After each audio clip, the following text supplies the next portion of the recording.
विंध्य कल्पना channel में आपका स्वागत है। मित्रों, अभी हम अध्याय 3 गीता के कर्मयोग पर हैं, जिसमें श्री कृष्ण अर्जुन को कर्मयोग का बड़ा ही सुंदर निरूपण कर रहे हैं और प्रत्येक श्लोकों के माध्यम से कर्म की प्रधानता को इंगित कर रहे हैं। आइए चलते हैं श्लोक 5 पर। नाहि कश्चित् तत्क्षणमपि जातु तिष्ठत्य कर्म कृत कार्यते ह्यवसः कर्म सर्वः प्रकृतिजैर्गुणैः। कुछ संस्कृत शब्दों के अर्थ। कश्चित यानी कोई, क्षणम यानी क्षण मात्र, अपि यानी भी, जातु यानी किसी काल में, तिष्ठति यानी रहता है, अकर्मकृत यानी बिना कुछ किए, कार्यते यानी करने के लिए बाध्य होता है, अवसः यानी विवश होकर, सर्वः यानी समस्त, प्रकृति जय यानी प्रकृति के गुणों से उत्पन्न, गुणैः यानी गुणों के द्वारा। अर्थात श्री कृष्ण अर्जुन से कहते हैं, प्रत्येक व्यक्ति को प्रकृति से अर्जित गुणों के अनुसार विवश होकर कर्म करना पड़ता है। अतः कोई भी एक क्षण भर के लिए भी बिना कर्म किए नहीं रह सकता। इस श्लोक का यही अर्थ है। और थोड़ा समझते हैं।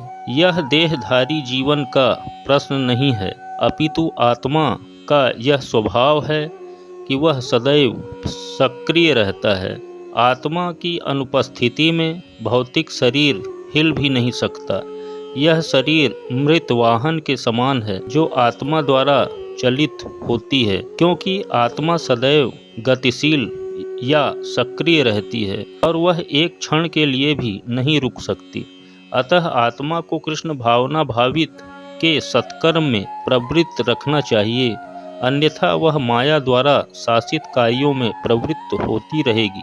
माया के संसर्ग में आकर आत्मा भौतिक गुण प्राप्त कर लेती है और आत्मा को ऐसे आकर्षणों से शुद्ध करने के लिए यह आवश्यक है कि शास्त्रों द्वारा आदिष्ट कर्मों में इसे संलग्न रखा जाए। किंतु यदि आत्मा कृष्ण भावना भावित या कृष्ण भावना अमृत में अपने स्वाभाविक कर्म में निरत रहती है, तो वह जो भी करता है उसके लिए कल्याणप्रद होता है। श्रीमद् भागवत भी वर्णन आता है, यदि कोई कृष्ण भावनामृत अंगीकार कर लेता है तो भले ही वह शास्त्रानुमोदित कर्मों को न करे अथवा ठीक से भक्ति न करे और चाहे वह पतित भी हो जाए, तो इसमें उसकी हानि या बुराई नहीं होगी। किंतु यदि वह शास्त्रानुमोदित सारे कार्य करे और कृष्ण भावना भावित न हो, तो ये सारे कार्य उसके किस लाभ के हैं। अतः कृष्ण भावनामृत के